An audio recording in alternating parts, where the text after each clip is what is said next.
স্বাগত। আজকে আমি রান্না করব ইঁচড় চিংড়ি। ইঁচড় চিংড়ি রান্না করার জন্য আমি ইঁচড়গুলো আগেই কেটে নিয়েছি, চিংড়ি মাছ বেছে নিয়েছি। মশলা নিয়েছি পেঁয়াজ কুচি, আদা রসুন কয়েক কোয়া, টমেটো। তো আমি আগে ইঁচড়টা সিদ্ধ করে নেব।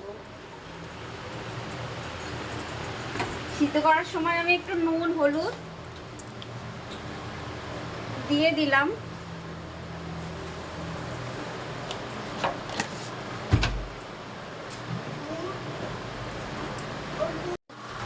হলুদ দিয়ে দিলাম, নুন হলুদ দিয়ে দিলাম। এটা সিদ্ধ হতে থাক।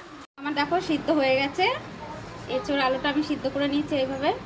গরম কড়াতে তেল দিয়ে দিই।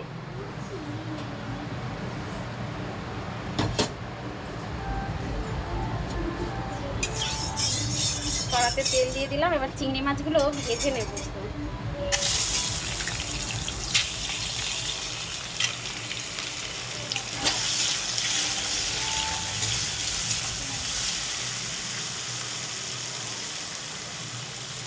হলুদ দিয়ে দিলাম,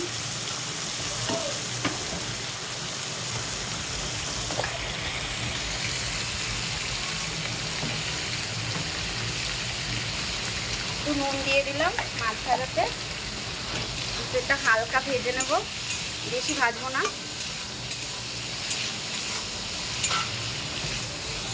চিংড়ি মাছগুলো আমি হালকা ভেজে নিলাম। এবার তুলে রাখি।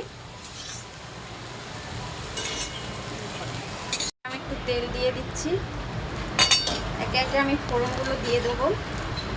ফোড়নগুলো দিলাম, এলাচ লবঙ্গ দারচিনি তেজপাতা,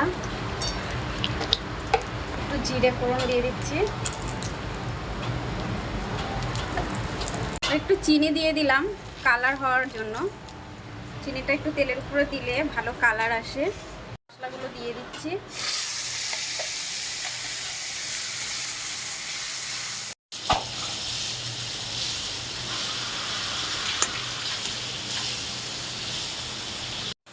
এবার আমি নুন হলুদ জিরের গুঁড়ো লঙ্কার গুঁড়ো সব দিয়ে দিলাম। দিয়ে এটাকে আমি ভালো করে কষাবো। যতক্ষণ না তেল ছাড়ে ততক্ষণ এটা ভালো করে মশলাটা কষে নেব। মশলাটা দেখো আমার কষানো হয়ে গেছে। একদম আঁচটা কমিয়ে আমি মশলাটা কষিয়ে নিয়েছিলাম কম তেল দিয়ে। তেলটাও বেরিয়ে গেছে দেখো। এইভাবে তেলটা বেরোনোর পর আমি ইঁচড়গুলো দিয়ে দেবো।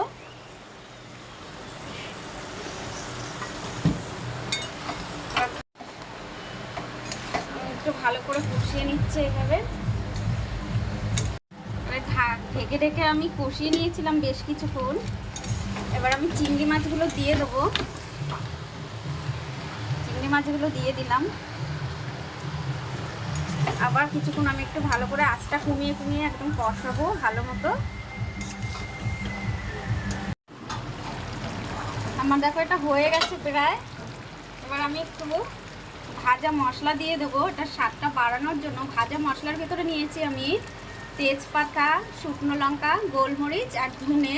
এটা আমি খুব শুকনো খোলায় তেলে গুঁড়ো করে নিয়েছি। তারপরে দিয়ে দেবো আমি একটু গরম মশলা। দিয়ে দিলাম।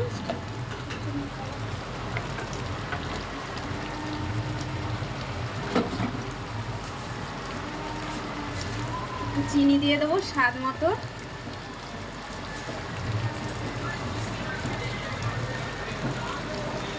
একটু ঘি দিয়ে দিচ্ছি।